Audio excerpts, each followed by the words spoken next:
good afternoon, good evening, good day, free enterprise fans around the world, and welcome to Game 5, the first ever Game 5 in a free enterprise tournament. My name is Morpheus, and I am honored to have the privilege to be here on RPG Limit Break, one of our wonderful partners, to host this epic finals match between Pyre and Pankraz going the distance here in the booth with Vitasia. Vitasia, how are you today? I have been thinking nonstop about this game 5. We were talking about it a little bit earlier. It's been a long time since a free enterprise finals match has gone the distance, and this is certainly going to bring all the hype here. Really looking forward to this. Pyre and Pankraz, two of the best, certainly have proven it in this tournament whatsoever. Really looking forward to this race here. Yeah, this is basically the most exciting thing that I think going to happen today for most of us. It is National Emo Day, so that's pretty darn exciting too, though. So I don't know, they kind of rival each other, but I think I have to give the nod ever so slightly to the finals here for the free enterprise tournament between these two amazing runners. Absolutely. Just a quick review about how these two runners got here. In the round of 32, Pankraz was the #1 overall seed coming in with a round of 32 match over Microcorgs. Then next round over Scarcerer, a win over Infinius in the next one. In the semifinals match, there was just this little slight match between Pankraz and this is a long name, Morpheus, I think. And then here in the finals, meanwhile, on the other side of it, Pyre actually came in and was a 6th seed, drafted over in the Judge Joe bracket. Pyre's first round match was Nerukad, and then Pyre took down Injidave in the next round, Judge Joe, and then in the semifinals match, did take on Brick, John Burkhead. And now we're in this fantastic finals. This is just, again, it's just such an exciting road that both these runners have had, and we're here in a game 5. Yeah, incredible path by both runners, just going through an absolute murderer's row to get to the finals. Both of them getting through some incredible runners. I think that the competition just gets fiercer and fiercer every single tournament, whether it be the old hats, going through and, putting on a clinic with, what their knowledge is. And then you have the new school folks coming in with all the technique and the plinking and all these fanciful things that help them go extra fast. You kind of get this mesh in the finals where you have two members of the community who have been around for 3+ years at this point, really honed their skills during that, what we refer to kind of as the dark ages or the COVID times, where you saw this boon in popularity of randomizers. No different here, where you had a ton of folks just get incredibly good at this game and so many others, and no surprise to see them here. Going to be one heck of a show, and I cannot wait for us to get started and see what our starting pair is going to be, how quickly we get over to Eblin Castle and get some loot going, and just kind of where we go from there. Before we go anywhere, though, I do want to thank, again, RPG Limit Break for hosting for us, Alicel for doing the restream here, Kyrios for doing the tracking, and of course the runners for putting on a wonderful show for us in advance, and of course everyone out there watching and listening. Y'all are the real MVPs, because it's so much fun to be able to do this for y'all rather than just by ourselves. And Vitasia, with that, we are off and running. We have a Rosa, we have an Edward. Well, one of those two is cool. But an early start, and that's a loaded kit right out of the gate as well. We're not exactly thrilled about the character starts, Rosa and Edward. Edward throws some gear on him. He's still reasonably viable, but with that starting kit, do you just immediately start going to Hobbs, maybe try to pick up another character? It's real interesting because there was a Gaia drum in there, there was a heroin robe in there. It was a grab bag kit, and it rolled real well. That is basically a kit of 8 random items, tier anything through 5, and it happened to hit the item of the tournament, which is a heroin robe. It is 90% of an adamant armor for 10% of the cost, but there is no better cost than free. So we're going to see our runners actually both head straight up to Mount Hobbs. They have a mute knife as well, which is incredible. That helps take on, any of those mages that might be floating around, things like Asura, Magus Sisters, etc. So yeah, we are going to be zooming right away. Pankraz is going to be up the mountain a little quicker, getting through the menuing faster, and going to be showing us that we have a second Edward, but may very well take this fight, because if those guards can be dispatched quickly, that's some extra XP for Rosa. And these are a couple of mages. This mute knife going to let Rosa hit for probably like 3,000 to 4,000 damage here. Or, a whole lot less, because I forgot she has no levels. And this is what this play is about on Pankraz's side. This is about getting levels. An extra 3 levels really helps get Rosa jump started. Edward, I think, is going to be playing the role of agility anchor for most of this tournament, and that's a black sword in the bonus chest. That black sword has some interesting stat distributions as well. It's not worthless in the Omni flag set, is it? No, so one of the really cool things about the Omnidextrous flag, and it is one of the big ones, as we see a single blue robe in Antline Cave. That's a water hag, not a gauntlet. Good try though, game. Good try. We don't have places to be quite yet. Let us have a full hour and 20 minutes or so, not 55 minutes. Appreciate it. But the black sword, getting back to that with Omnidextrous, anyone can wear anything, and everyone can wear 2 weapons. The black sword in particular, it gives agility, it gives strength, it gives vitality, it also gives wisdom, which is the black magic stat. Why? No one knows. It's okay. But it really works wonders to get your black mages, who are typically slow, to go fast enough to be able to do things like Leviathan for Ridio or Quake for Palom. The black sword also can inflict instant death. We also have a crystal armor coming from the Sandline Cave. Crystal armor and heroin robe in the back row means that you are indestructible on the overworld, and honestly for most of the seed. So that is a huge pickup for our runners. Would be shocked to see either one of them reset out of that. Crystal armor is just wonderful, and it also prevents breath, which we'll get to in probably 30 to 40 minutes. It's a great pickup. The one downside to the crystal armor that a lot of veteran runners of Free Enterprise avoid it, because it does prevent you from berserking up your characters. But at this early stage, I can honestly see why you would want it.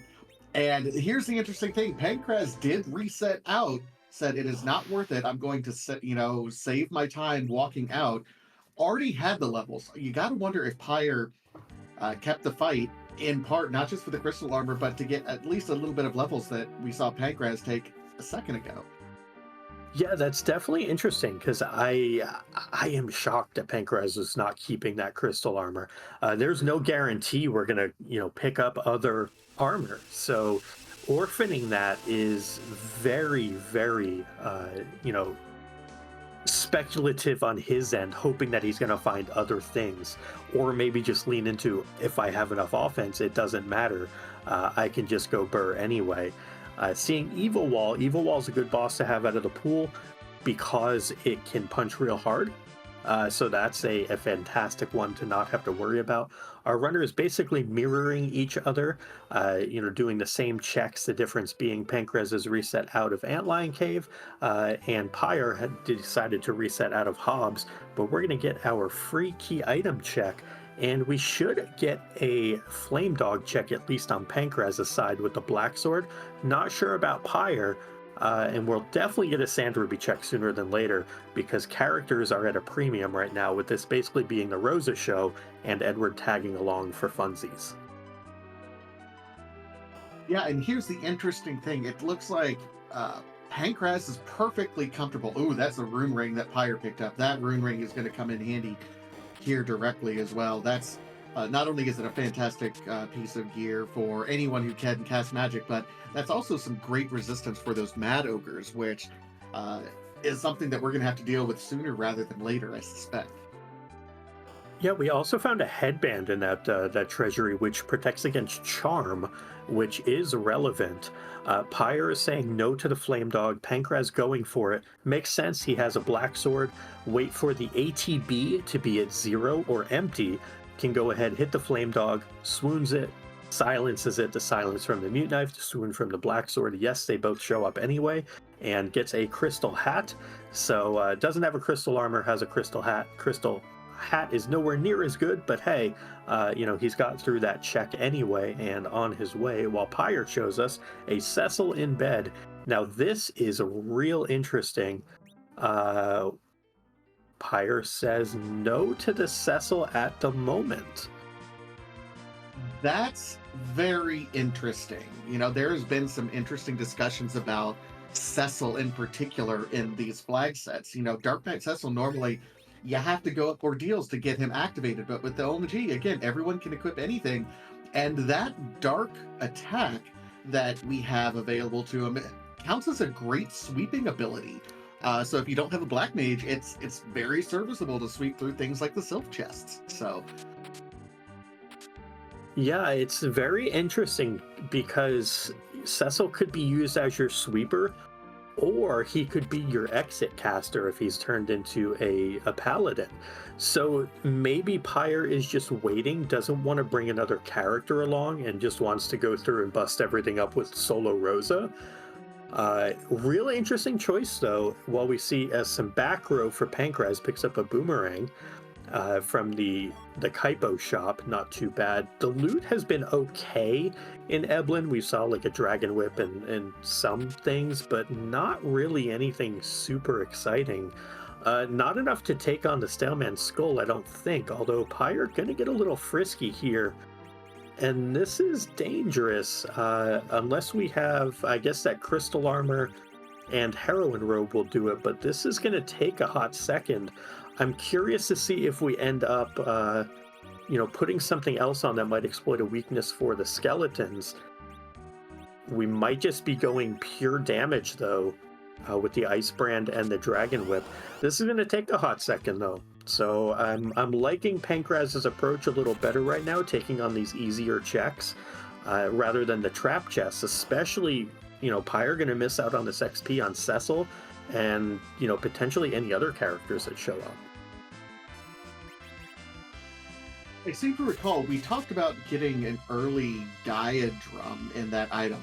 Wouldn't this be a great spot to use it here with all of these skeletons and just churning through the turn orders? Yeah, it's interesting because Pyre doesn't have a great way to deal with the Black Cat Lamia, and he may be saving it for that, since these are relatively harmless and the Black Cat Lamia is the bigger concern. Not to mention these skulls have like 700-ish health, I want to say, whereas the Black Cats only have like 593. So the Gaia drum could be much better used in that fight. But Pankraz does show us a Luca key coming out of Baron Inn. Yeah, it was a duplicate Rosa, so that Cecil is the only extra character we're going to get, and it's the only extra check. We're going to have to be doing some deep diving before we do anything else, and Pankraz has decided that he said, okay, we're going to prioritize going up ordeals and not doing the trap chests. Ogre, that's a nice pickup there on your way up ordeals. Yeah, Ogreax definitely going to save some time with the Mad Ogres and the Staleman from the Staleman Skull. And Pankraz saying, I value exit more than I value a sweeper. And he is headed up ordeals, wants that exit ability, and that keeps him from having to do the Tower of Zot as well. So this is something where I think Pankraz leaning towards exit, whereas Pyre leaning towards, potentially just Rosa Gobert. Pyre skips the Black Cat Lamia altogether, so maybe not confident in the Gaia drum as well. Looks like he's saying, no, I'm good, we're going to carry on. The Accursed Mountain, no surprise here. Golbez just to punish you a little more for going up here in the first place. Gets that Edward knockdown, so this is going to be a relatively quick Golbez fight. A little bit of a blessing that we didn't get a whole lot of characters with Golbez right here.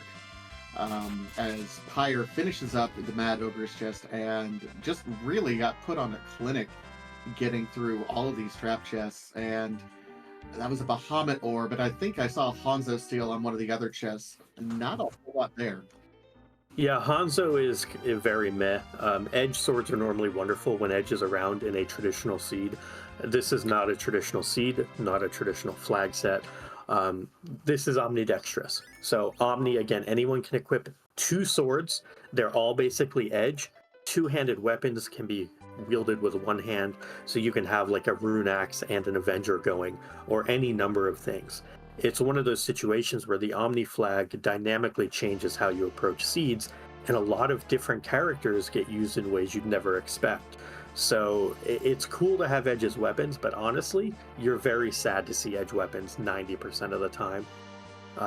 And speaking of Dark Knight Cecils, we have a little bit of a Spider-Man pointing meme here.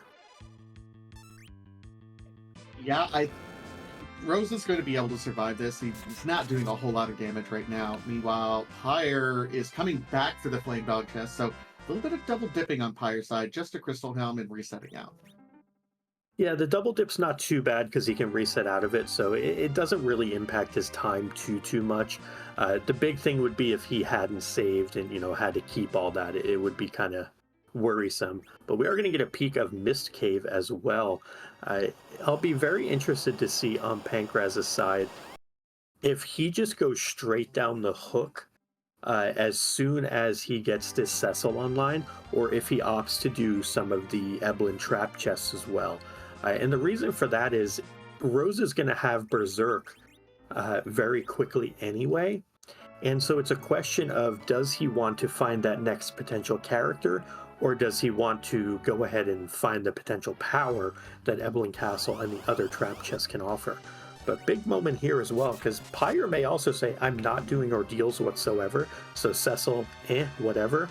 While Pankraz is able to show us that there's a spoon up there, that is huge. That's 255 attack power. Anyone can use it. Spoon Black Sword is a heck of a combination. Things looking real good for Pankraz early here. Absolutely. Yes, you get that 255 attack power in Omni, and then you start stacking the stat increases, all the plus strength gear you could possibly want. Not to mention, we have someone who would be a fantastic wielder of those things right away in Cecil.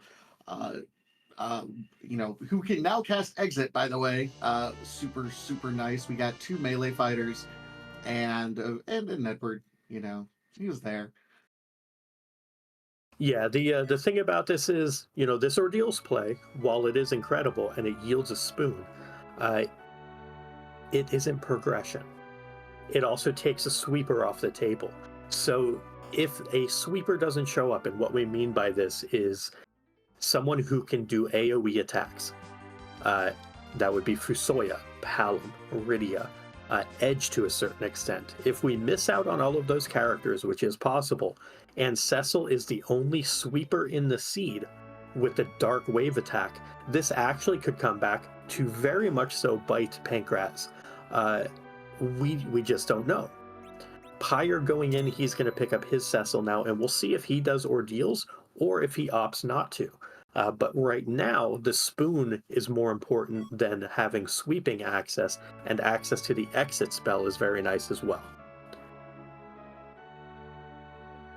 All right. It's interesting because you mentioned progression. We've gotten our progression right out the gate. We know that it is a forced hook route. So anything else that we pick up in the overworld right now is just kind of there, for lack of a better term. However, those early checks, getting the levels to be able to clear out that hook route, still very important as well. So be interesting to see where we go from here. And it does look like Pankraz is going to at least peek his head here into the Eblin chest. No one's done Fabul yet, though, and Pyre's going there right now. This might be interesting. Yeah, this is actually a turnabout from game four where Pyre did Fabul and Pankraz faded it. Or no, excuse me. Yes, Pankraz did Fabul. He got the pan. Pyre faded it and ended up having to come back to it later. So it's an interesting thing that we kind of see a switch up here now. And I don't remember if that pan had any value, but as far as that's concerned, it's just cool to see the runners kind of doing various things in and out from each other that they did or didn't do in prior races. But we have Pyre trying to push the damage here on Plague. Rosa, we get a second hit here, a good roll on the damage, and Plague is down. The Stinky Eyeball not posing too much of a problem for our runners, and we did not see this Black Hat Lamia check from Pyre. So if he's going to do this, he's going to have to be double dipping Eblin here. Pankraz is going to show us the first check here. Just a Ninja Hat from Fabul Defense.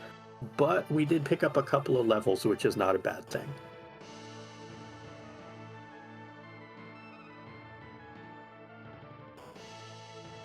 We see Pankraz getting the life glitch going, and the Black Cat doing us a favor and knocking Edward over immediately, which, thanks, Black Cat. Pankraz thanks you for your service. Yeah, we saw Pankraz put a Flame Spear on Edward. One of the reasons to do that is you can actually use the Flame Spear as an item and then go ahead and target your own anchor with it. Pyre has a Dancing Dagger he picked up, which can largely do the same, and he picked that up from the public treasury. We did get a Rat Tail from the Black Cat Lamia, so that is something that's going to have to be turned in by our runners before they dive the hook. That's a fun pickup to get right here in Eblin Castle, because you're already right here and you already have you're already set up, and you're like, I have to deviate a little bit, and it's a frustrating pickup, but it's something that I think everyone knows you gotta do. And we see Rosa having Berserk already for both runners here. She does get it a little bit later than Porum would, but having access to Berserk and to exit already, our runners are in a pretty good place. On Pankraz's side, having access to both. On Pyre's side, having access just to Zerk, but still very powerful. We do need Rosa to roll high here, though, on Pyre's side on the Lamia. If he does not get killed in one hit, we could get some potential counters, but does just enough damage to get through that. So no worries on Pyre's side. He is done with all three of the trap chests. Doesn't have exit to get out of here, so has to hoof it. But we're pretty much going to be in a situation where Pankraz is up Ordeals, Pyre is up Fabul, and they're otherwise going to be relatively equal. The problem for Pyre that represents as a spoon was from Ordeals, so this Rat Tail really needs to turn into something very powerful for Pyre to stay level, at least at this juncture. We did just see something very interesting on Pankraz's side. That Pyre had a much longer fight on that Stalemate Skull. Pankraz ended up using that Gaia Drum, and you were right, it did not quite kill, but hey, we had that Flame Spear, remember? And that did just enough damage to all of the skulls to push it over the edge, to really sweep through that significantly faster. And oh, there's that exit. Yeah, there's the exit, and also an Earth Crystal was picked up from the Rat Tail. So that is an objective. Pyre going to bring the hovercraft back and then turn that in. Pankraz opting not to turn the Rat Tail in, so he is going to miss out on potential treasury. I think in Pyre's case also, he is almost certainly going to be going up Zot here to get exit on Rosa and 2 character checks. That would be my anticipatory play on his part anyway. I'm sure I'll be proven wrong, as has happened so many times during this tournament, but that is our first objective completed, objective number 6 on Pyre's side. Blizzard Spear, Fire Sword, Black Shirt, Cat Claw, Rune Axe, a Black Belt, Drain Spear, pretty good treasury so far. Ice Brand, Strength Ring, another Black Belt. Honestly, for a non-heroine robe treasury, that is really good. solid like 7.5, 8 out of 10. You know, you didn't hit any home runs, but you know what? I To use a baseball analogy, you know, you can hit a bunch of home runs, or you can just have everyone hit doubles and singles, and you still get the same score. And I think that's what you end up with in that treasury. Yeah, and worth noting as well, black belts were available for sale in Eblin, so we are going to have no shortage of long-term strength gear and defensive gear. So that crystal armor that Pankraz missed out on is not going to come back to bite him at all. What is going to be annoying for our runners is A, that was yet another Edward, and B, that was a big old D-Mist sitting there on the hook route. That's 25,000 HP if you don't really want to play with that. This is shades of a couple of other races we have seen. And actually, one of the races that I was against Pankraz in had a very devious hook route where a spoon that he had on the overworld that I didn't really jettisoned him through the hook route a lot faster. Now, if this Tower of Zot does not have like a Fusoya or a Palom, someone who can really do some damage, meaningful damage to D-Mist, Pankraz's spoon is going to play a major part in the story of this seed. All right, so we mentioned that duplicate Edward, and of course the D-Mist, which will not really matter, obviously, but always nice to see D-Mist showing up, you know, on the hook route.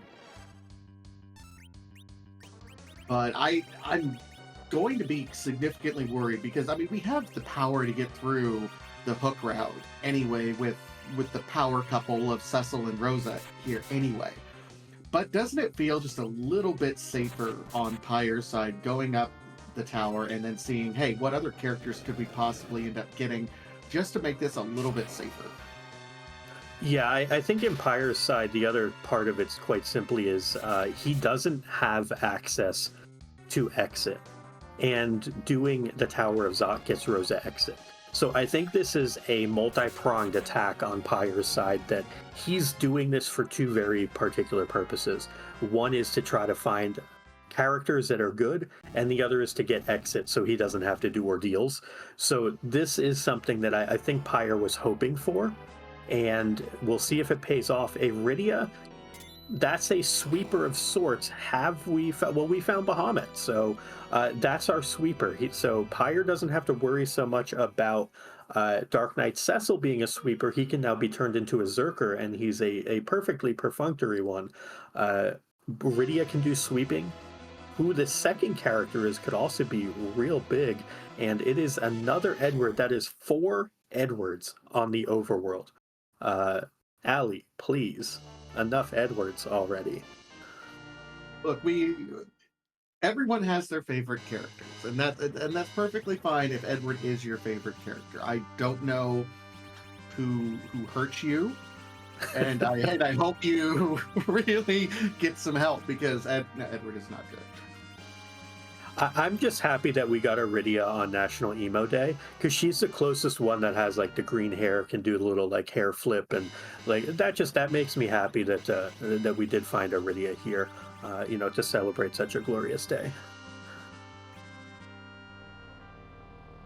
All right. Meanwhile, we should point out that the Adamant Rock was picked up, in the Eblin cave on your way through in the Staleman chest. Didn't look like we got anything necessarily from the Mad Ogre's chest otherwise. And that was a very fast Pale Dim fight, by the way, by Pyre. Wow. Yeah, Pyre had put a Dragon Whip on from the prior fight against the Dark Elf. And oh, by the way, Pale Dim's also a dragon. And speaking of bosses where a spoon is going to be helpful, CPU, hello. Now, Bahamut will be more helpful, but, spoon is a good second source. You can absolutely make that work. And one of the nice things about this is, with this one, we're swinging hard enough. This is not necessarily threatening. It takes a little bit of time, but we can get through it. The D-Mist should be relatively quick as well. Yeah, the D-Mist, it'll be interesting to see if Pankraz zerks or not. But big moment here as well. Wow. Okay. Darkness Crystal from the Tower of Zot. Wow. That's significant. Not only is it another character check on the moon, if you're still not comfortable with your party, But also remember, we have the forced hook. One of our objectives is getting the magma key, which is the alternative way into the underground. We now know that anything up on the moon can't have the magma key unless you have to also get into the underground. So that is a significant knowledge advantage on Pyre right now. Yeah, so we already have the Luca key. We don't have the tower key. We don't have the Pan. So the magma key is statistically likely to just simply be underground now. And for Pyre, this means that one of two things is going to happen here. You either just full clear every possible gosh darn thing underground until you find that magma key, or you pretty much die trying. And that's going to be real interesting to see how it plays out, because Pankraz has a very real chance of last locationing that darkness crystal. Zot is not really going to be on his radar because he's got characters that he can deal with. He's got dwarf that he can do for another potential character. It's just one of those things where it's going to be, a very last location type of thing. And very speedily through Demist for Pankraz, the Zert Spoon, vroom vroom, very, very fast, very expeditious through that Demist, and going to be underground through a CPU Demist hook route with an Ordeals clear, sub 28 minutes. That is just flying.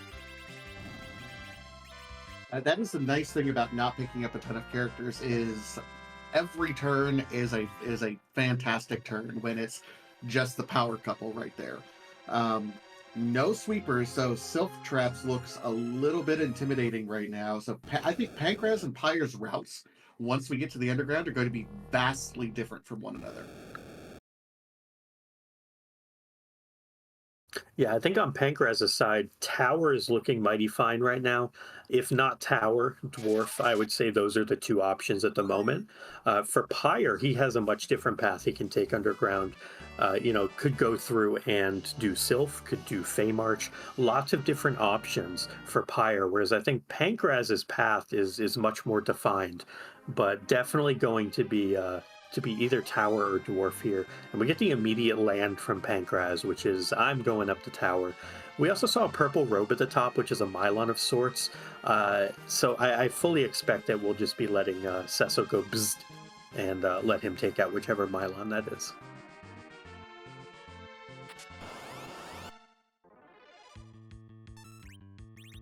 Very different things going through here. I probably would have gone Dwarf Castle personally, because again, I'm still nervous about getting some extra characters, but I think Pankraz is actually enjoying just the effectiveness of this party right now.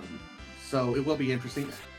The other thing to note is I get the sense that Pankraz might be holding off on turning the Rat Tail in because we have the Pink Tail required as an objective, just trying to wait to combo those together, hoping that, of course, the Rat Tail isn't held, the Pink Tail isn't held by the Rat Tail location, which is funny when it happens, but is statistically speaking unlikely. So I get the sense that that Earth Crystal is going to sit for a while until we find that Pink Tail. Yeah, I would agree with that, except for one small thing, and that is just that the Pink Tail is not one of the objectives. But that's okay. The Pink Tail is a really cool thing to find. Right. No, I'm getting seat crossed. My fault. I'm so sorry. No, it's all good. It's all good. We have a lot of different objectives, a lot of meme objectives, and the Pink Tail certainly can be a meme in this, as is kind of the whole thing with this flag set and this tournament design was we're doing all the fun things. We're promoting keyless tower. We're promoting air quote valueless cave Bahamut, aka cave value, where it's a summon check, but K summon is off, which would take summon checks out of it. So it's one of those things where we're doing a lot of that sort of fun stuff, but the Pink Tail not quite fun enough to make the cut because it's always Artemis arrows anyway. Ooh, that just twisted the knife a little bit there, because I felt that in my bones. Yeah, Artemis. By the way, arrows are just not very fun to find in any sort of Omnidextrous seed, just as a general rule. No, because you can wield so many incredible weapons with everybody, the that bow and arrow combination, having to have both hands occupied, really just takes away from either using high quality shields or anything that's effective. So you really lose out on a ton of efficiency in actions by losing out on that second-handedness. We do see the first Bahamut cast coming out here for Pyre, going to be absolutely dispatching this silly computer. Yep, goodbye, hello. And Mylon Z up on the top of the tower. This is going to be very quick on Pankraz's side. Should be 3 hits and out of here with Cecil. And we'll just be moving right on past. And that'll be objective number 3. Since objective 1 is fake and doesn't exist, that'll be objective number 3 completed for Pankraz, defeating the boss of Lower Babel, and he is rewarded with Vitacious favorite tail, the pink tail. I mean, that might point him back towards that rat tail turning, which we know is the Earth Crystal, which we know is another objective to be able to complete. Again, I think you're right. I think you do avoid actually going up Zot if you're in Pankraz's case, because you faded it up to this point. But it's still an attractive turn-in to get that done now that you have both tails. Yeah, I definitely think we'll see Pankraz turn them both in. It's just a matter of when, because I think he still has a lot of stuff he needs to do underground. I do think that Dwarf is going to be a play he makes. I think that we're probably looking at Dwarf, Luca, maybe not Luca, maybe Feymarch instead, and just zerking through the warriors, but I have to imagine that Dwarf is on the table for Pankraz, just because it makes the most sense at this point, check-wise, because it gives you character access, 2 boss checks, and a key item check. But Pankraz says, no, I am going to go to Feymarch, so we're going to get some zerking action here, most likely, on the warrior chest, to get through them and see what that key item is going to yield, while Pyre going through, still very quick on this demist, going to be taking out some demist here with some Bahamut. Just looks like not quite as fast as Pankraz was able to get through with that spoon zerked. Had the spoon zerk and it was very, very fast. I think that's the nice thing. Bahamut can deal a lot of damage, but really highlighting in this particular race that it takes time to cast and go through the animations. Meanwhile, on Pankraz's side, he's just swinging. And unless you're sweeping through, like in this warrior's chest, sometimes it's just faster to let your folks swing right there.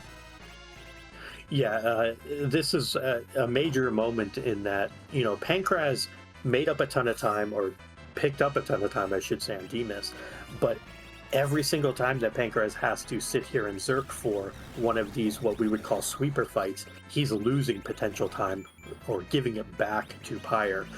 That said, he's going to be up about 6 minutes plus a spoon getting underground, where Pyre is up the Tower of Zot and Iridia Sweeper.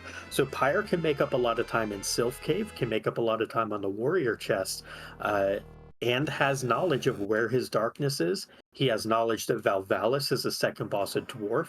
So there's a lot of kind of interest and intrigue in how Pyre is going to route the underground, whereas Pankraz getting a ninja shirt and a ribbon, not really what he wanted out of this Feymarch trip, but for no sweeper, it was fast enough. Let's see if we have any bosses down here we care about. Those are 2 bosses that we're glad are there and nowhere else, because both Kenyatso and Odin can be very, very difficult to deal with in the wrong locations. So they're out of the way. Thank you. Yeah, those are 2 of the bosses that exist in 2 of the places in the game that exist. That is incredibly unpleasant. There's not a lot of flag sets that you would be down there at the 35-minute mark fighting those. So our runners definitely happy K summon is off, so they don't have to worry about summon checks. Kainatso and Odin, not good. We did pick up a ribbon as a freebie, which is nice to prevent potential breath. And we have, on Pyre's side, it looks like he turned encounters on, heading down into the Sylph Cave, or the Feymarch Cave. I don't know if that was intentional. But we have Pankraz showing us a Sparklet Dwarf. If this is Ogopogo, he could be in a bit of trouble here. It's just D-Lunars, though. Spoon and a Dragon Whip, and Pankraz going to make incredibly quick work of this. Opts to go with a Flame Spear instead. That will do just about the same. Only hitting a 2x weakness for the fire instead of 4x for the dragon racial. But when you're packing a Spoon there and a bunch of strength here, it doesn't matter. Those D-Lunars are going away.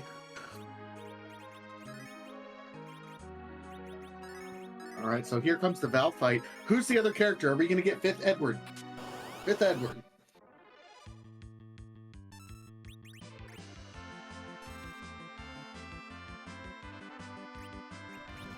Oh my god, I can't believe it. Vitasia.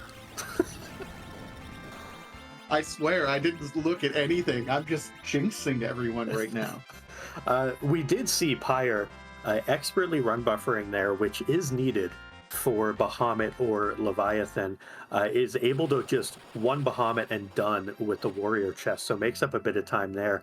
Pankraz does this Dwarf Castle, which is cool, but no gauntlet yet that we've seen. No character that's of any value. So Dwarf Castle, unless it pays out, is a 5th Edward and sadness. And that's not what you want if you're in Pankraz's shoes.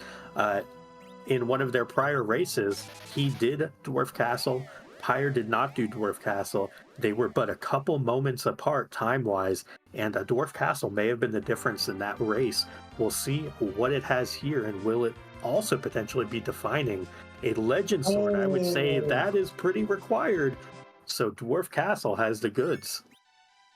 That's pretty significant at this point in time. And the interesting thing is, I think the way Pyre has routed the seed, doing the Earth Crystal checks, getting much more comfortable with his party setup, I think is going to, push him away from doing that Dwarf check, which we know is at least leading to one of the objectives. So really interesting how early game decisions within the first 10 to 15 minutes have changed the routing, even at this mid to late stage of the game.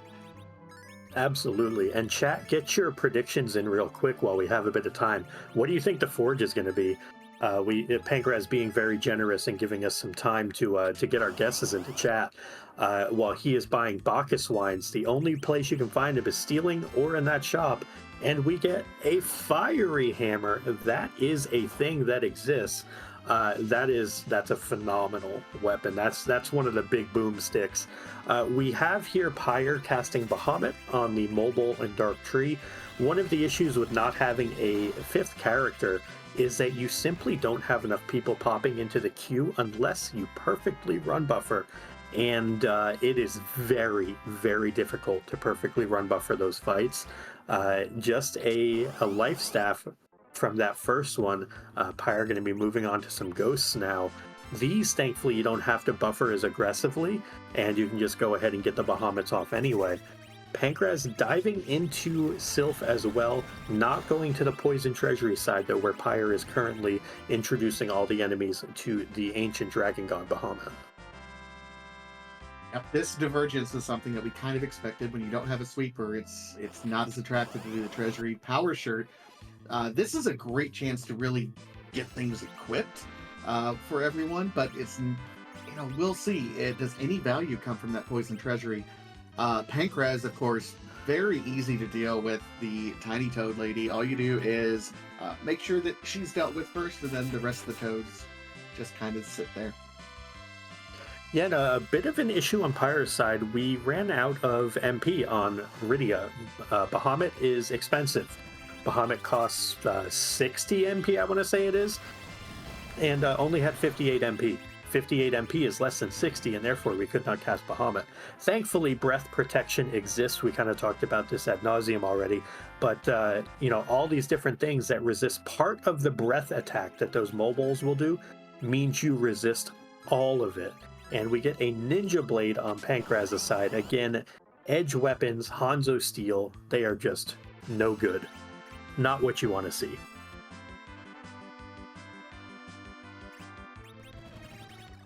All right, Pankraz setting up the Sheila check.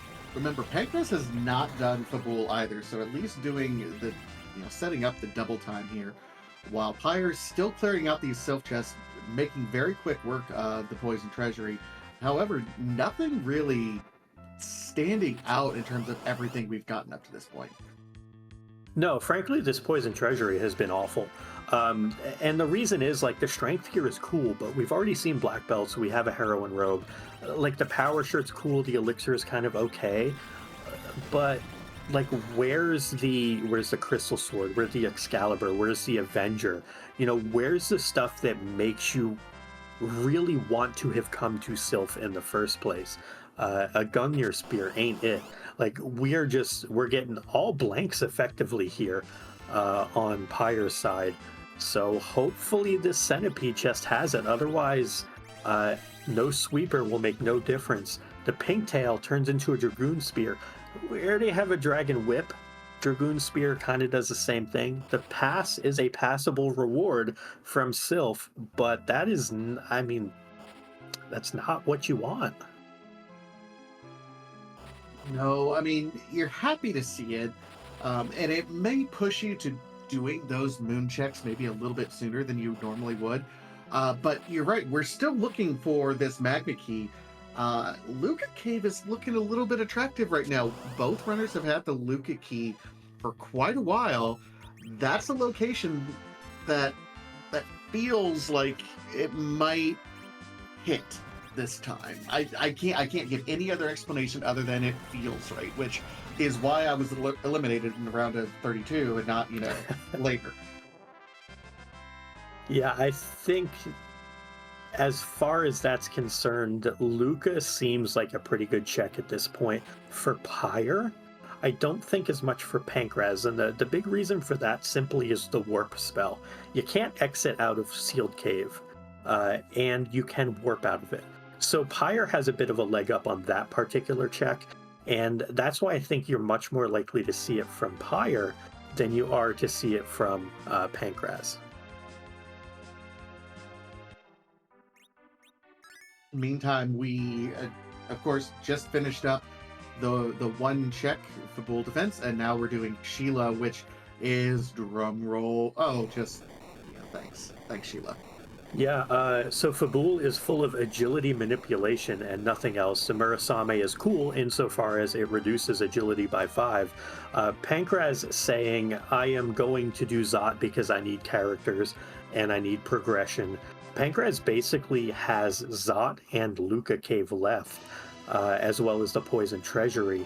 So I think in Pankraz's shoes, he may be consciously fading that Poison Treasury, and it'll be real interesting to see, will he go back after completing Zot here? It remains to be seen, but opting not to even bother with the Sealed Cave check until doing Zot here. If he were going to be exiting out of here, he'd have done it already. So it's a very telegraphed play on Pankraz's part, but makes a lot of sense as well. We know that there is but another Edward up here, the real reward being Rydia. I mean, having more than just the power couple would help. Rydia will suffice quite nicely once we get to that point in time.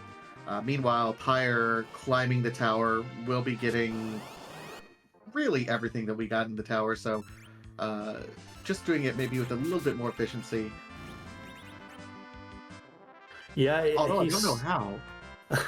Well, he's still going to be down the spoon, which is still a big factor here because we just didn't get the goods out of Sylph that you'd normally expect. No holy swords, no Avenger, nothing like that. And we do appear to have a slight technical issue on Pyre's side. We'll see if we can get him back up and running soon. There we go. It was just a small glitch in the matrix, if you will. But Pyre is back on fire running up this tower. It really is interesting when you look at it that Pankraz is, between the spoon and now the fiery hammer, has the weapons, just doesn't have the characters. Pyre has not done Mount Ordeals, and certainly has the characters, having that Rydia to help sweep through, but just hasn't had the weapons. It's, again, I think that's one of the most interesting things about this particular flag set is so many early game decisions have had just a snowball effect throughout this entire seed, and it's been fantastic to watch. Yeah, it's one of those situations where, you know, truly we can really legitimately say that, you know, while we have incredible runners in the finals, and if you just, you know, started out the tournament and said, hey, it'll be Pankraz and Pyre in the finals, no one would be surprised by that. But you can truly say that the variance and the level of RNG that has appeared in this tournament, just kind of the fluctuations, the wild ones, where from seed to seed, so many different things can happen, so many nuanced things. I think that it's been, you know, a really cool thing to watch. Not that other tournaments haven't had it, but I think this one's really kicked it up a little bit more, that the routing and the kind of dynamic decision making that happens and how it impacts things downstream. It's really incredible to see it play out.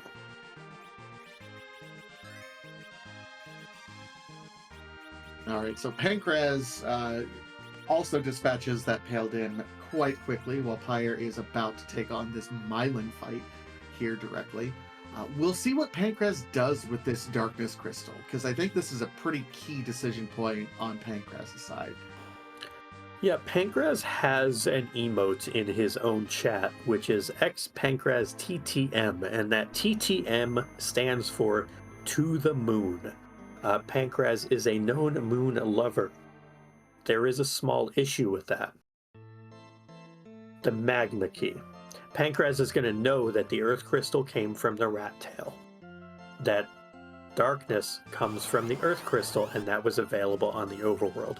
I think this very likely drives Pankraz back underground, probably Luca first, but it's going to be a very tough sell for him to get away from what we lovingly refer to as Magma Key logic.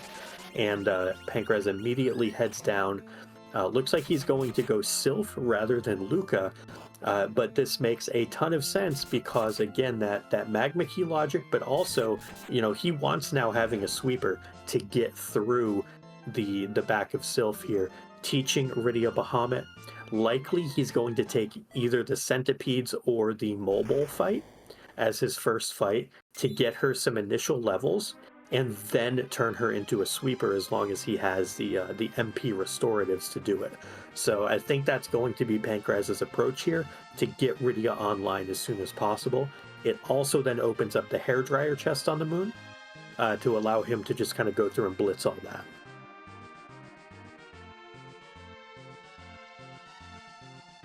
So the question becomes then, where is this Magma Key? And this is something that I want to get chat involvement in as well. Where do you guys think this Magma Key is? Because we've talked about it. If it is on the moon, because it can be on the moon, but it can be buried behind, for example, the Tower Key or the Pan, because those are also underground checks. So is it going to be in the Luca Key where we have access to now, or is it going to be behind Tower or Pan? It can't be behind Baron unless, again, Baron is behind one of those other three checks as well. At that point, you still have to force yourself underground in some capacity in the chain of events.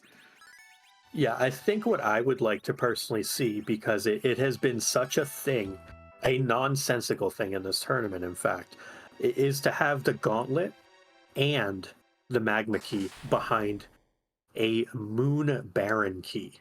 Because Baron is the check that nobody wants to do because it's awful, yet at the same time, it's statistically supposed to be relevant, but it's awful.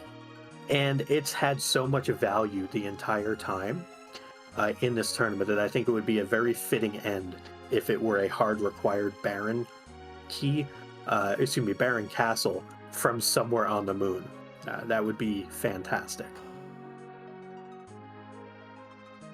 So you're wanting Baron to have the Tower Key or the Pan. Okay, that's mean, and I'm here for it. So yeah. Well, I'm not running the race. I can cheer for whatever I want, no matter how mean it is. I mean, I've already blessed us with Fifth Edward. Whatever I say True. apparently is going to happen. So that's why I'm asking chat. I'm not going to input just because I feel bad enough already. You know what, Vitasia? Now I want to hear. What's your thoughts? Where do you think it's going to be?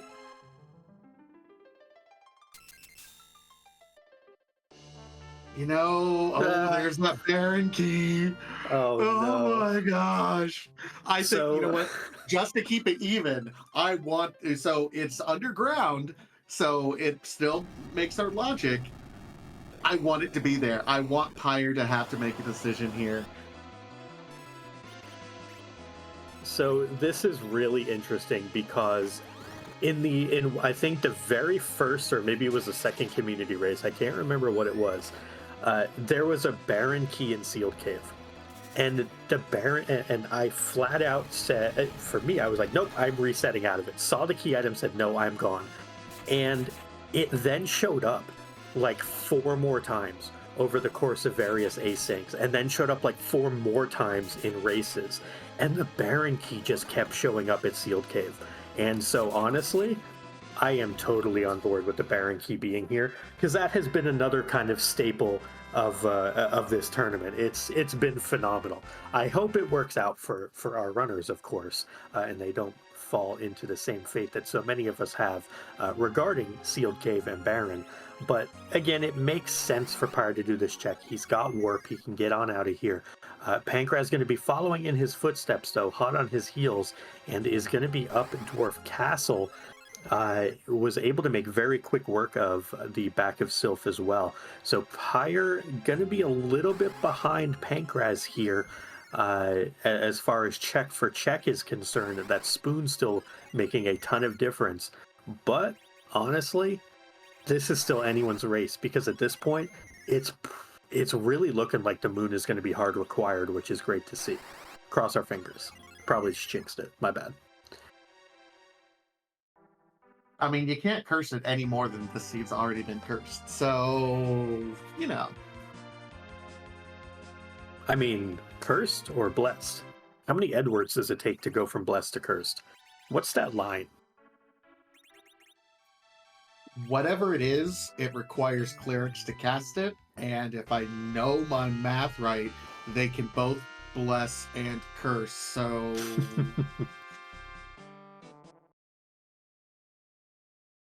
And we see a sparkle. We know this is the Lunars on Pyre's side, not resetting. So it means he is committed to the underground clear again, likely implementing the Magma Key logic here. While Pankraz going down the Sealed Cave. So we're going to get a little bit of runner overlap here, which we haven't really had for the last little bit. They've been doing different things and kind of treading new ground and showing us new things. Pankraz, lovingly, he has something that he does called murmuring.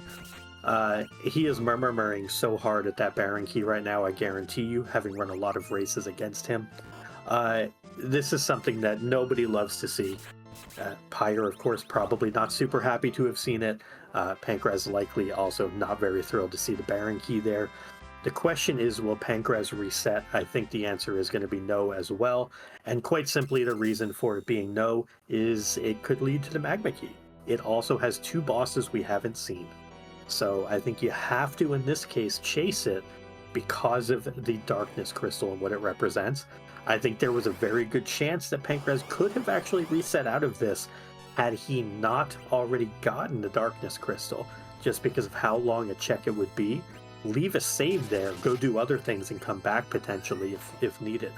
But now he is committed, as are both runners realistically committed to this Baron key. Worth pointing out here, one of the differences between Pyre and Pankraz here is Pyre has not done ordeals to transform his wonderful Dark Knight into a Paladin. That karate fight was a little bit longer on Pyre's side. Had to chew through all of that HP. Not that it was overly difficult, but there is a special script that as soon as Paladin Cecil hits that Yang, after his second actual melee swing, he has a script where he goes ouch, and then the fight's over. So Pankraz is gaining a little bit more time on that Mount Ordeals fight, just it through his other routing elsewhere. Yeah, Pankraz is now up Sheila 1 and the Forge. as well as ordeals. So Pankraz has made up all of that early time and then some from the ordeals in the spoon, as well as having the paladin online. So he is about 2.5 checks up right now, I would say. Now, granted, they're relatively quick, painless checks, ordeals notwithstanding, but it's going to be very hard for Pyre to get away from the boss checks on Mount Ordeals. Pankraz opting to head into Baron, treating the guards with a visit, now going into the town. But it's an interesting thing to see what our runner's mindset is here. It looks like Pyre did Sheila one, he reset out of it, so he is behind then Ordeals and the walkthrough to Baron here. So, it's still very close. The moon is going to determine a lot of this as long as it's required. But no Bacchus for Pyre, so that is going to be another slight advantage for Pankraz here, being able to auto-zerk on his characters. Absolutely. I guess it's worth pointing out that since Pankraz has had the spoon this whole time, that's the first really solid bit of weaponry that Pyre's had almost this whole seed. I mean, Gungnir spears and ice brands up to this point in time have been what has carried Pyre through the damage portion of the seed. So first great weapon on Pyre's side. We'll see where that gets leveraged. Yeah, and it's really interesting. If we have a gauntlet somewhere in Baron here, that means that Pyre almost certainly skips the accursed mountain, Mount Ordeals. So a gauntlet would actually make this race closer if it were in Baron. That would basically put Pyre, half of Baron behind, or not even half of Baron behind. He would be down the Cecil turned into a paladin, of course, but a gauntlet would actually be an equalizer here because it would take Ordeals off the table for Pyre and still make this a very close race. Whereas if he goes up Ordeals, it does lengthen that gap a little bit, but that spoon just being such a huge factor early on, really dynamically changing the way that the seeds played out.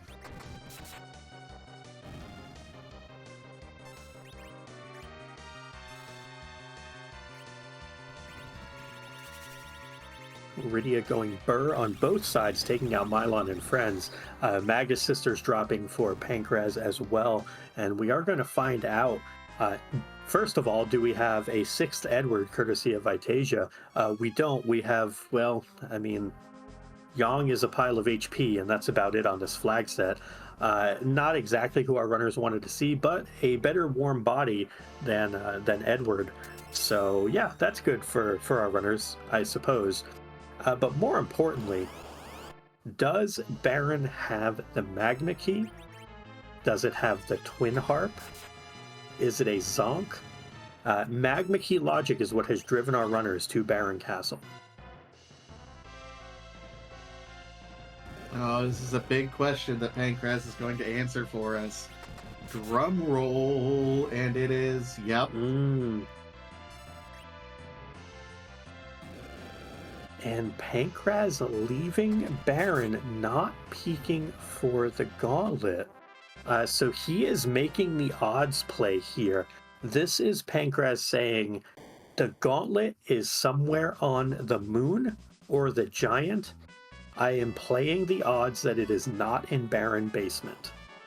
This, while it seems like playing the math, and we all love playing the odds, this is a gamble by Pankraz because it is 26 seconds to walk down to the Baron basement from where you start in Baron to peek that boss. Pankraz must have heard us from 10 minutes ago because now he is going back and doesn't want to take that risk. Don't you love it when you're giving this great long-winded explanation of why someone's doing something and then they're like, nope, I'm making you a liar. Just immediately. Yeah, well, I'm glad that he's checking it. I'm glad that Pyre's checking it. It's just, it makes sense to do it. You're here. It's relatively quick. You cannot get to the moon or the giant in 26 seconds. This is a faster boss check than any other one you have available. It is just a King Queen Eblin, but now you know it is not the Gauntlet. So for Pyre, this means that he is likely going to be headed to Ordeals, while Pankraz is going to be headed somewhere on the moon. Likely Cave Bahamut first, because if it is a dirty double, that would be go mode for Pankraz. That would be Cave Bahamut having the Gauntlet. It can't have a key item, but if it has the Gauntlet, that would be both objectives 2 and 4, and that would be the 6 of 7 required objectives Pankraz would need to win the seed. So I think for Pankraz, it's very clear cut that he is going to Cave Bahamut here.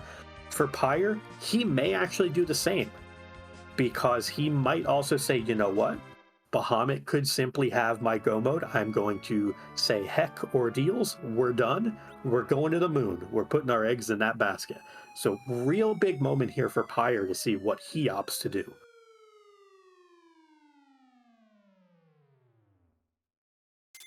So here's a question, because they're both in pretty well the same spot. I mean, other than Pyre being down Ordeals.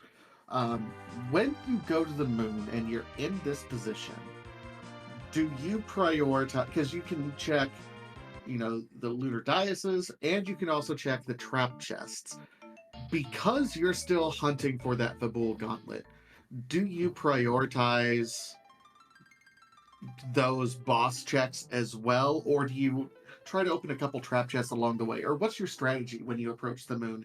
Because this particular situation, you're looking for either the Gauntlet or a key item.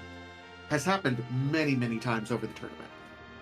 Yeah, I think in this situation, if Gauntlet is not exactly a Cave Bahamut here, then you are going to be looking at the hair dryers as a very viable option for the Twin Harp.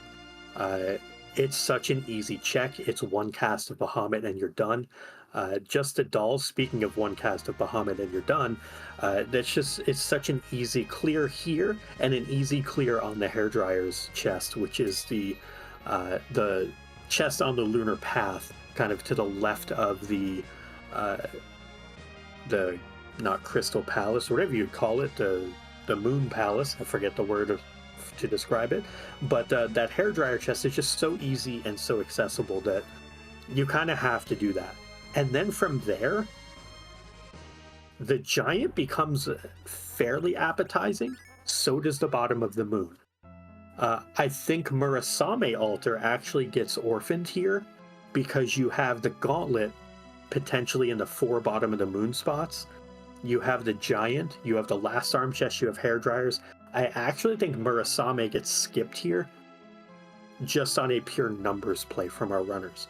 If you think you're behind, I think you do that Murasame Altar. But it's very interesting how the runners are going to route this. All right, we have our last character location check that we can reasonably expect to see. We'll see if Yang is going to be replaced for someone who can actually swing a stick. Nope. In fact, we are not. But what about second Yang? It's like breakfast. Second breakfast is always great. Second Yang. Okay, not as great. So Pankraz is going to save out here. Where does he go from here, Vitasia? Looks like he's going right back in, which is really kind of a gutsy play. I tend to agree with you in that I want to be thorough. I'm going to check the hair dryers, and then I'm going to go check that last arm and at least the first boss back on Giant. Yep, Divergence, we get it. Pyre going to do the hair dryers, and Pankraz making the play. I'm surprised by this. I think he's doing this where he is checking for the boss so he doesn't have to walk down the lunar subterrane. So maybe he's peeking this first and then he's going to reset out. So might be a bit of a corner cut here, just to see, what shows up. Meanwhile, Pyre going to give us a peek here at what the hair dryers have. Pankraz, knowing that you get a delay when you encounter the gauntlet, feels that there was no delay in resets before we even see what it was. That's a pretty fun thing to be able to do. That pan feels terrible in Pyre's shoes. You really did not Oh, want to get wow. something that was a chase. I think you gotta chase it though. You gotta save scum and chase it.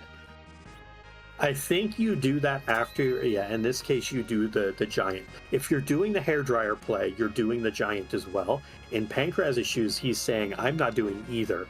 So this is basically a full commit on both runners, and this decides our race and our championship. Someone is going to win, someone is going to lose. Yes, I know, this is John Maddenisms, deal with it, folks. Based on exactly what we're seeing right now. That either the value is going to be on the giant or the value is going to be at the bottom of this moon, and someone is going to win, someone is going to lose as a result. Love the divergence, and this is kind of what we were talking about earlier, that these decisions, this kind of RNG at the end of the tournament, you know, this is what we have seen so many times throughout the rest of it, that these decisions, when runners do diverge on the moon and it has a value, these are the moments that we kind of live for in this tournament, and it's so much fun for us, not the runners necessarily. Yeah, it's nerve-wracking if you're a runner, absolutely. You know, there's still possibilities of things like Bimmy and Jimmy being out there and lots of other things going on, but of course, that's statistically unlikely at this point in time. This is kind of the match right now. So Pyre's going to show us the last arm check very, very quickly. Meanwhile, Pankraz is waiting for this, just hoping to see a delay. He's face checking bosses at this point. That's a delay. There's our gauntlet. That's it. There it is. So yeah, that is the race decided by the choice to full commit to the boss hunt on Pankraz's side versus Pyre to commit for the key item route. And Pankraz, he has a better party with the Paladin Cecil. He's going to have levels that are roughly the same. Pankraz, I can't really see a line here where he's going to be in trouble. Pyre going to go through, and he's not even chasing this pan. He is now going to be making the moon dive as well.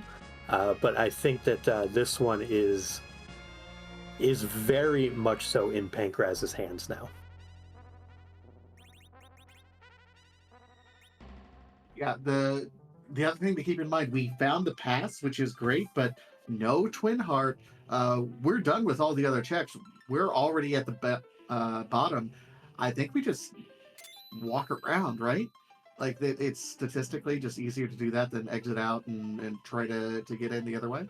Yeah, it's about 30 seconds faster to just hoof it straight down to the bottom of the moon from here than it is to exit out and pass, unless you think that you run the risk of wiping. If you're worried about wiping, you know, taking an L to Zeromus, the big bad final boss, then you do need to exit out and use the pass. So it really just depends on what Pankraz wants to do with it. He is going to be done with the scary fights here, though, in just a second, and then on to the free ones, which are the trickers. I think with the levels that Pankraz has, there is basically no chance that he is doing anything but swag walking straight down. He's going right to Zeromus after this. He's not stopping to save, not stopping to pass go, not going to collect 200, none of that jazz. Pyre also doing the trap chest here. So again, committing less to the gauntlet play, more to the key item play. And unfortunately for him, every check that he makes, he's falling just a smidge more behind. So Pyre needs on Pankraz's side probably 2 Zeromus wipes and to go straight to the bottom of the moon after this.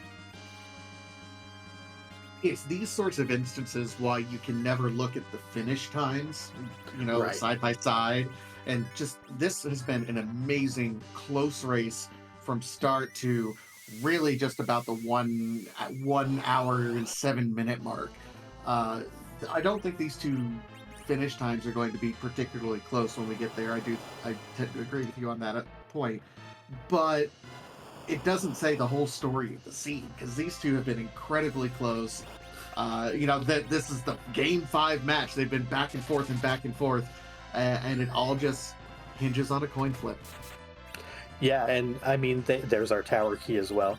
Uh, it's one of those situations where Pankraz, in his particular shoes in this race, he was blessed by some good fortune. He picked up that spoon off Ordeals, which was just such a momentum builder. And Pyre, as you alluded to, he struggled with weaponry for quite some time. So, but before we get to the big bad final boss, though, on Pankraz's side, I do want to make sure we give one last shout out to our restreamer Ali, to our tracker Curios, to our runners, of course, Pyre and Pankraz, and there's the harp from the Murasame altar. That doesn't really change the equation too much, but it is slightly less in the way of what Pyre has to do now.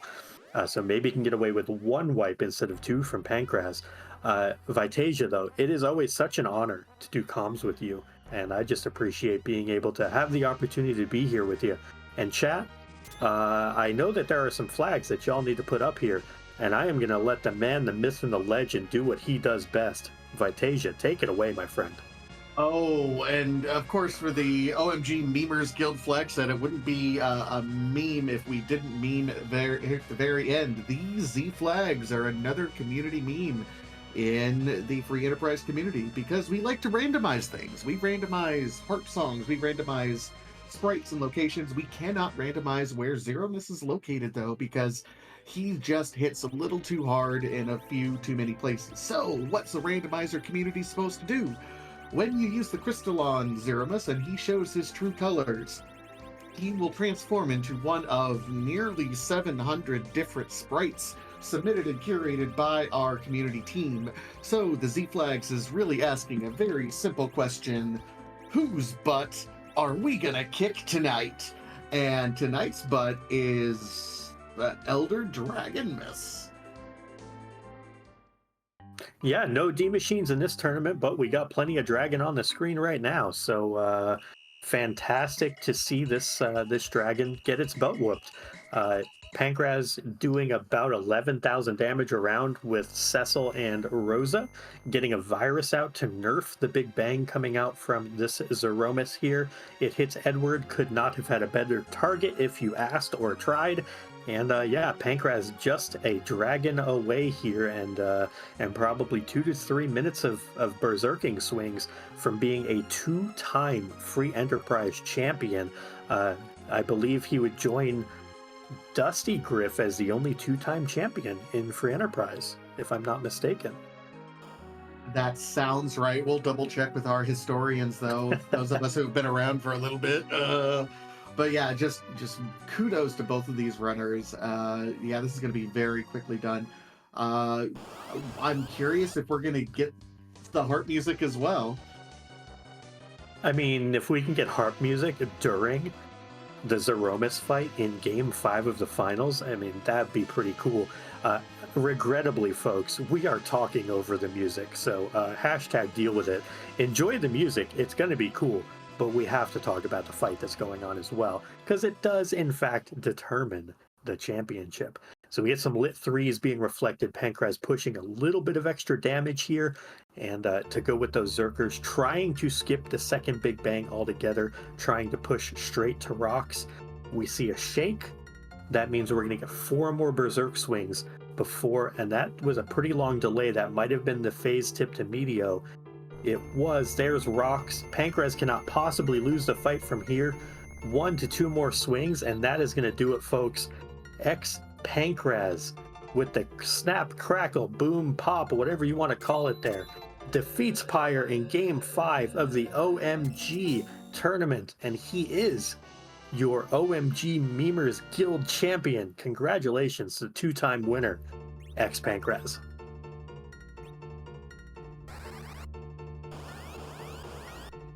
In GG's, we'll see if Pankraz is available. In the meantime, we have a very dangerous wyvern here, and we'll let you enjoy a little bit of music.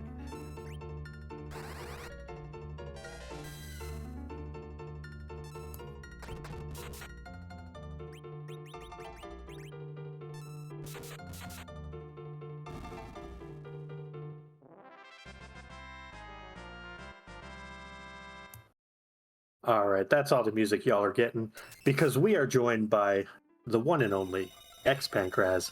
GG's and congratulations, sir, on the win, your second tournament victory. Thank you very much.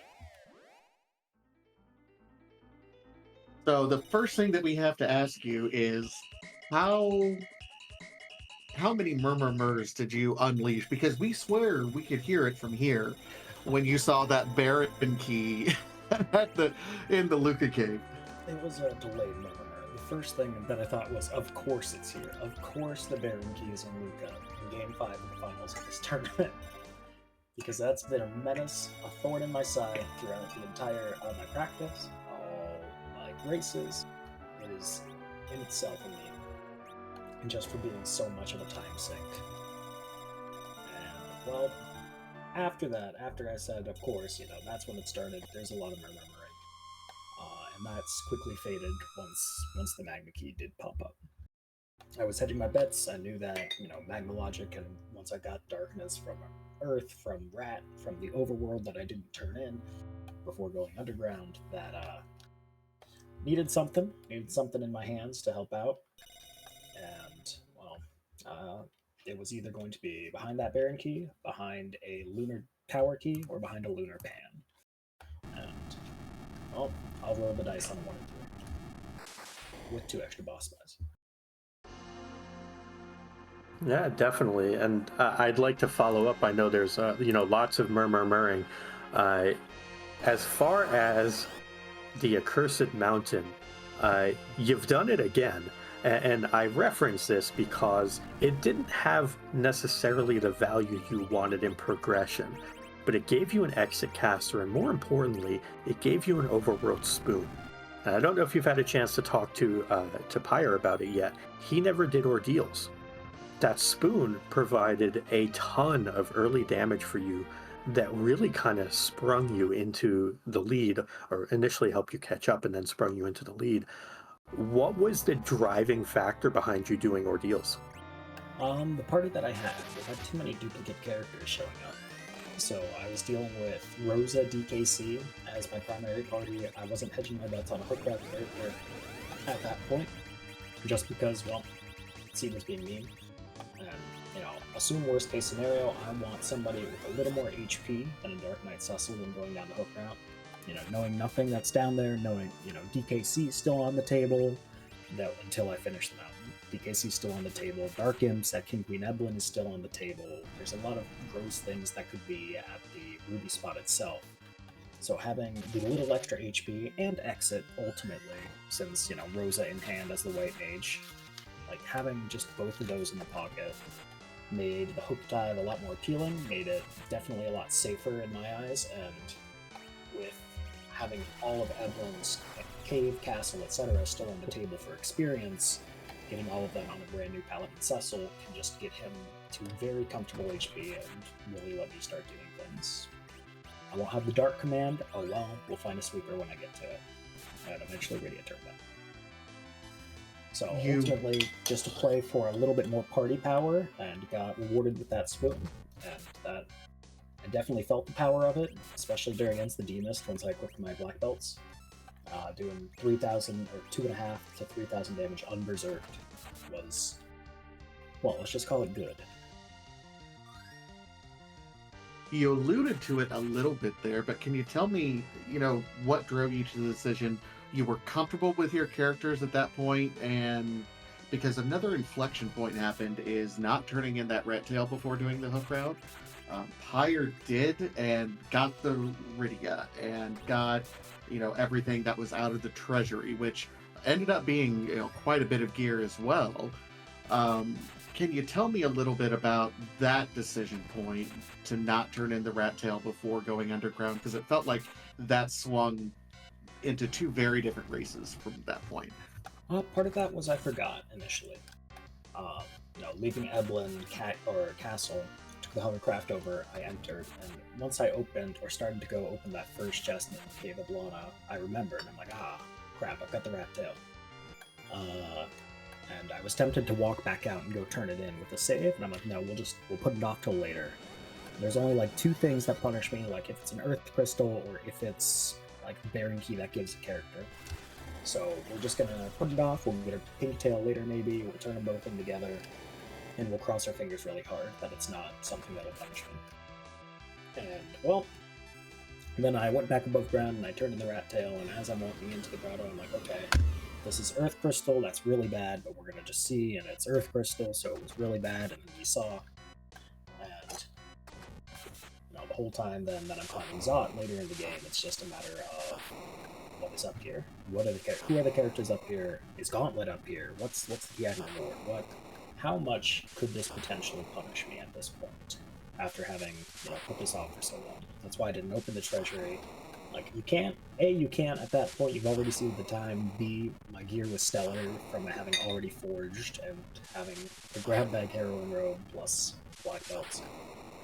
There was a lot of not great feelings at the time, but ultimately it was just remembering a little too late that I had the rat tail and then deciding to just roll with punches and see what I can do in Minecraft instead. Makes a lot of sense. I have one last seed-related question for you before I get to that, though. GG's to Pyre, coming in with a time of 1:20:13, so about 6 minutes behind, but a heck of a 5-game set from both of y'all. 100%. Big GG's to Pyre. Thank you for, again, working with my terrible, terrible scheduling and taking the time and going the distance here. We put on a great show, hopefully, and thank you again. GG's. Yeah, it was definitely a heck of a show. All 5 games, must-watch TV. Last question I have about the seed in particular.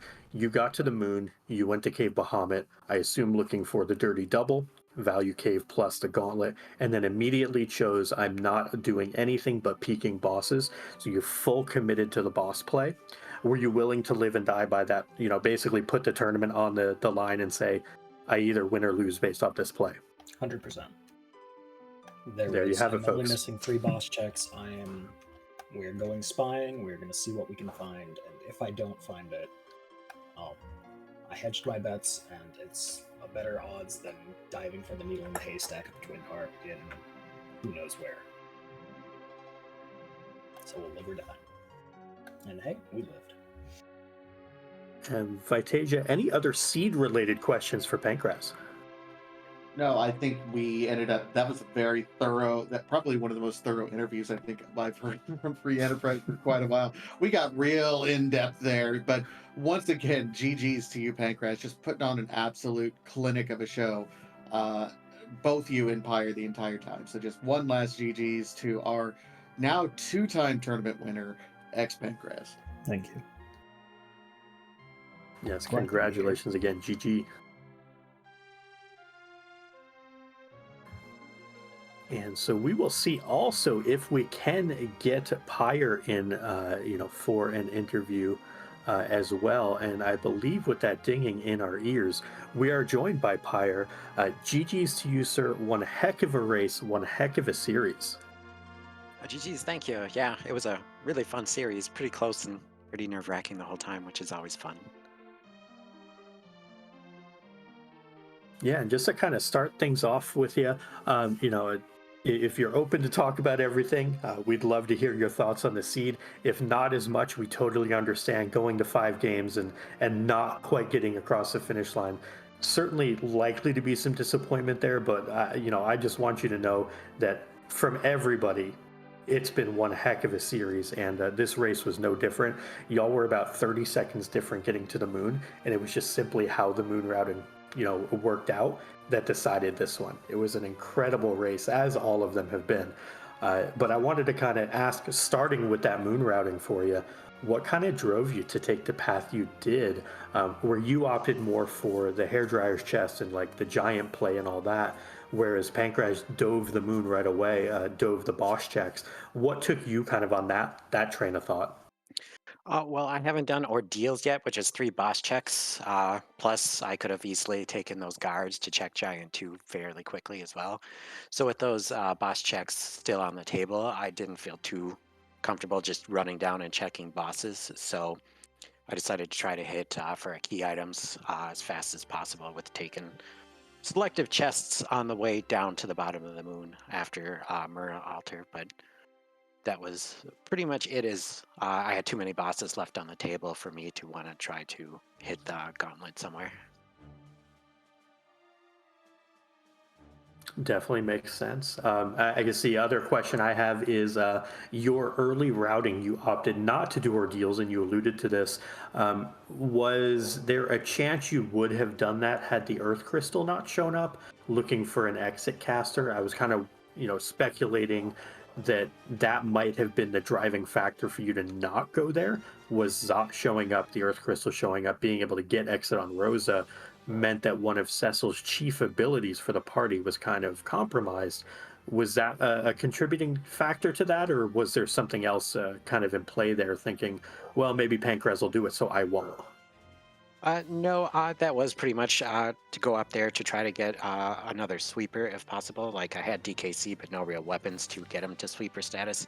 And that was one of the reasons I didn't want to do ordeals, just in case I needed him for later. So I wanted to go up and get exit. And if we didn't hit any characters up there, at least I'd have a DKC to fall back on for Sil. You mentioned about not having a big stick for Cecil to sweep with.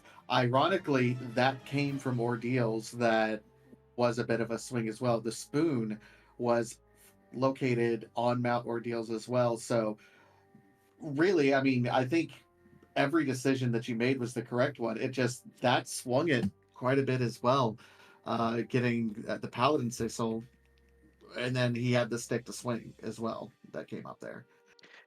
Yeah, it was a tough climb, according to Pankraz, to get up there too, with Golbez sitting up there, and then I believe it was Luge, so it was quite a long check waiting to get up there to get that spoon in that Paladin Cecil. So you didn't get it for free, that's for sure. There was a cost association time-wise with it. It definitely helped him get through demist faster than you. Helped with almost all the single target fights.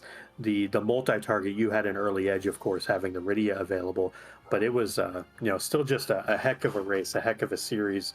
And as someone who has seen you running, and I'm not sure when you started Free Enterprise, but I've seen you going all the way back to ZZ3, and I remember, seeing you sweep your group in there and being like, man, I don't see this guy play a lot, but he's really heckin' good at this game. And then just see you every tournament, just putting up amazing times, and on the ladder as well. Been nothing but impressed with your run here and just your play in general in Free Enterprise. Always incredible to see it.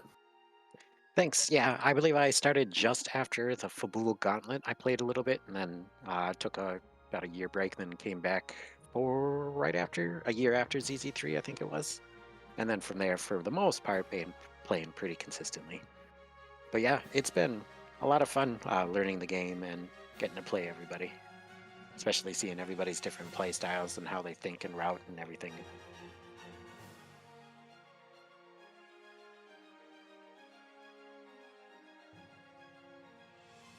All right. Well, I think that's all the questions we have for you, Pyre. So again, a heck of a match, and feel free to stick around in voice chat here. We're of course going to be doing some special stuff since this is the end of the tournament, and of course we have to talk and touch base with everybody who's been involved. Congratulate obviously Pyre for a heck of a run to second place here.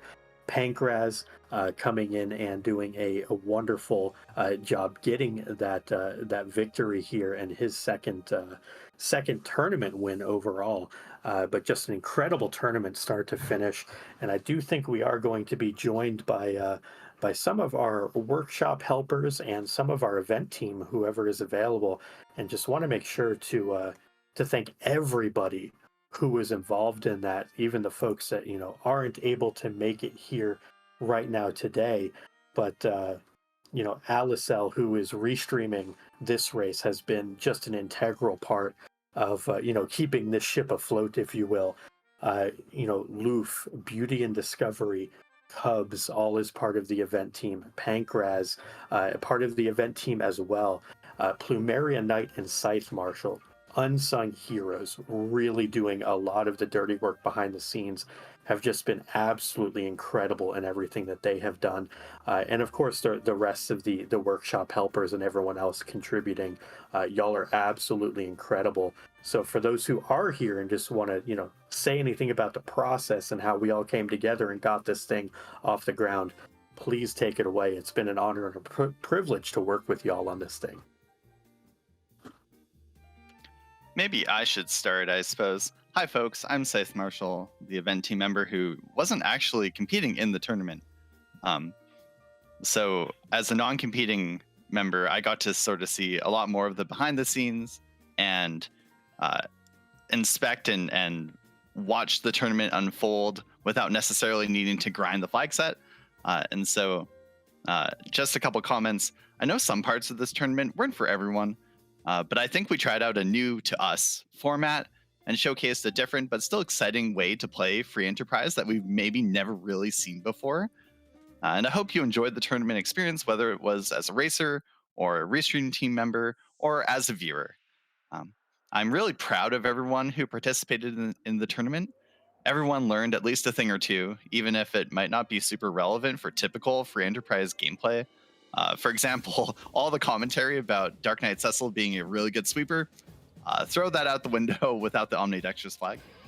I think my only other comments are big thanks to the Restream team, both today's crew and everyone this whole tournament who volunteered their time to put on race restreams, including our title round race recaps and our title round top 4 race. And I guess I'll sort of summarize and echo Possum's comments about big thanks to the event team. So everyone who was on the event team with me, and also the workshop helpers. So Alicel, Flurry, Wylam, Poydrak, Xenocat. We had a couple other folks chime in as well, Draven and Asuka and Maggie. So giving us some moral support. So you're all great. And this tournament doesn't happen without the work that we all put in. So thank you for doing that work with me. And I guess, last thing I'll say is take care, folks. We have the club season coming up, and then also some future tournaments and other tournaments or side events and things like that. So keep an eye out on the Discord, and we'll see what comes next.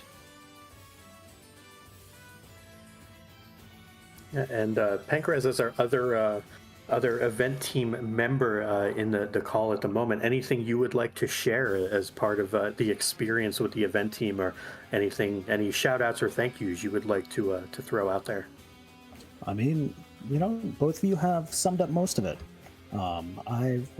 Since I just went and won the whole darn thing, I've kind of had to take a back seat from a lot of the process because I kept playing, and with my otherwise schedule, haven't had a lot of time to help out once the event actually got started. I know we had a lot of voices going in our planning phase. We had a lot of ideas that we tested, and a lot of ideas that didn't make the final stretch.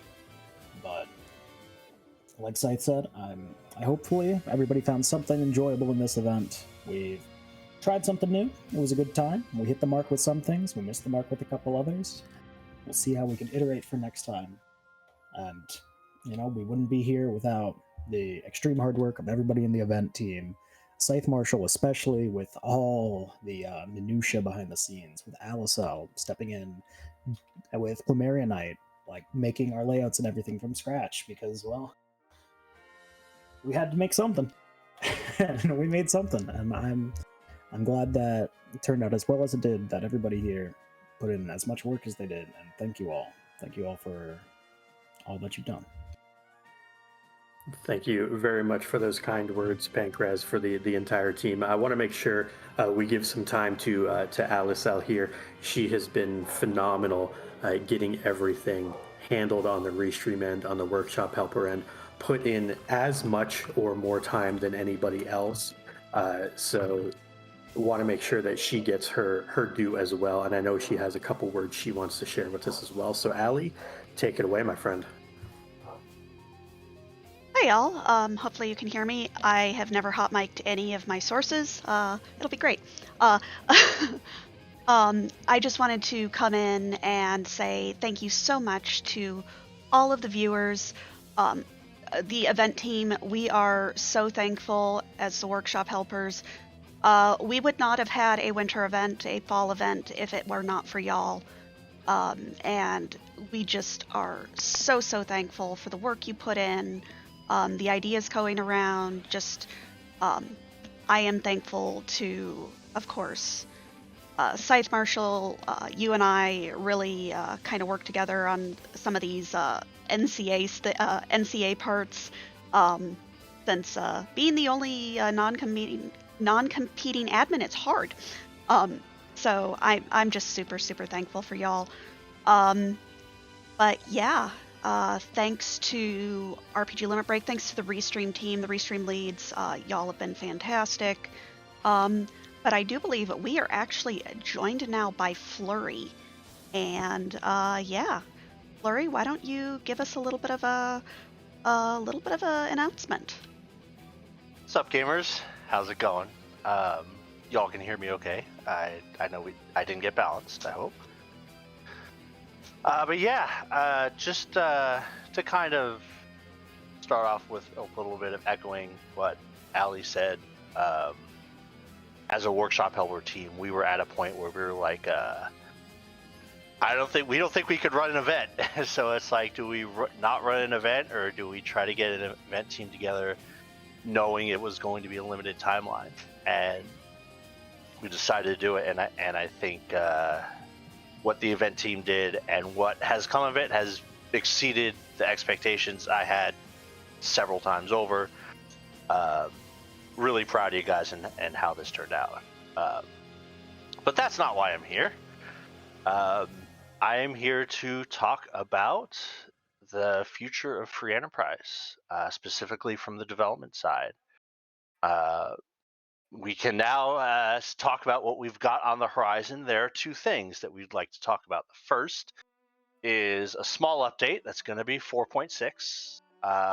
It's a relatively small one, but there's going to be a few fixes. So the chest and dark matter fix, that's there. So dark matter is not overriding. Flash effects is off by default. Allie is cheering in silence. You no longer have to go into the options every time. I am cheering in actual cheering. And there is going to be a balance pass on some of the items.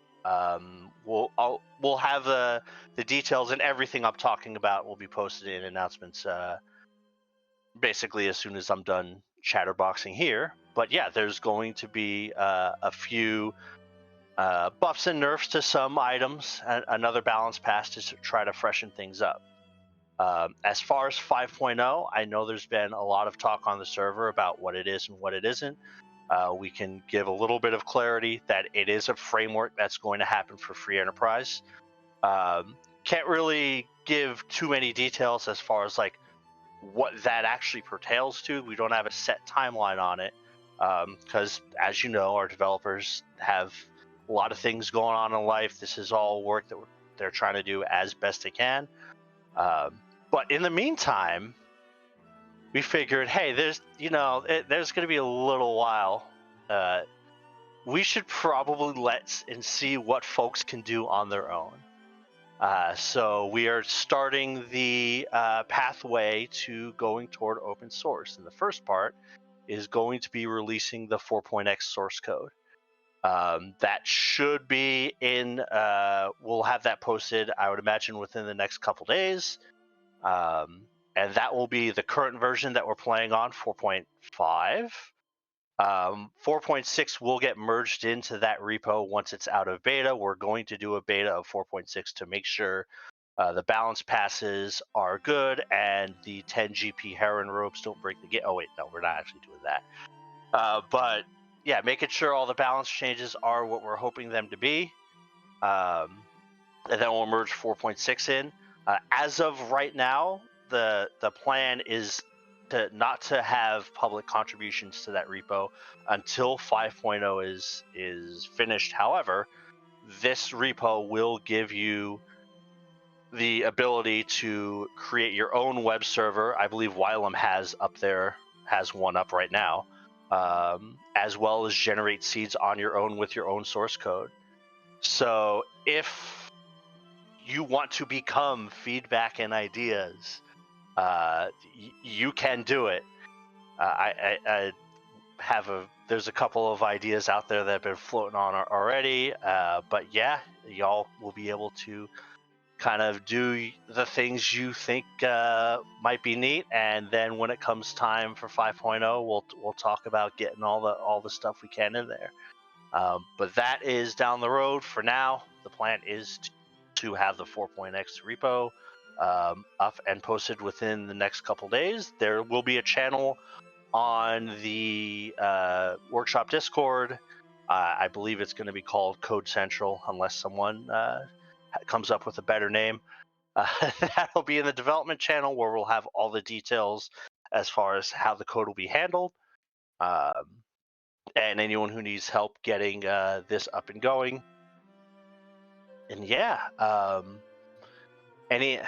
how are y'all feeling about this? I hope y'all are pretty excited. I'm very much honored to be the person who is making this announcement. As you can hear, the dogs are super excited in the background. They want playable Golbez. But Flurry, what about playable shirtless Golbez? I mean, if you can do the sprite work, I'm sure it's probably possible. But yeah, there's and you know, it'll give folks out there a chance to kind of really implement some pretty neat stuff and really kind of put their heads together as far as helping some of the other stuff that might be more complicated. You know, some of it is very easy to work with. You know, I may or may not have made Antlion 100% tier 8 just for fun. And some of it is pretty in detail. So I think having the community kind of come together and work on some features that we'd like to see and try them out, I think it'd be pretty neat. So yeah. Well, we definitely appreciate you coming in for this announcement. This has been quite. We've been trying to keep this under wraps for a few days, and the tournament just kept going. But again, we just want to thank you so much. We are going to do a big announcement on the server as soon as this broadcast is finished. Just be on the lookout for that. Join the Discord, and we are so excited to see what y'all can create.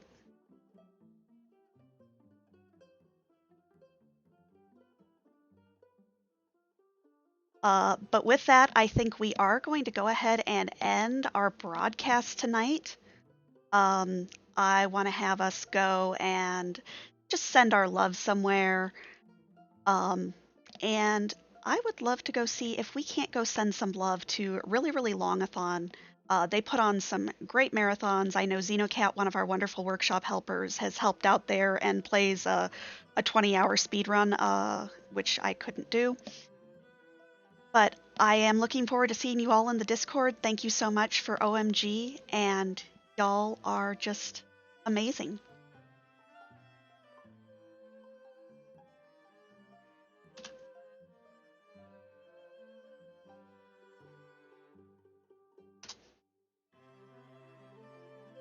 Thanks, y'all. Have a wonderful night, and we'll see you soon.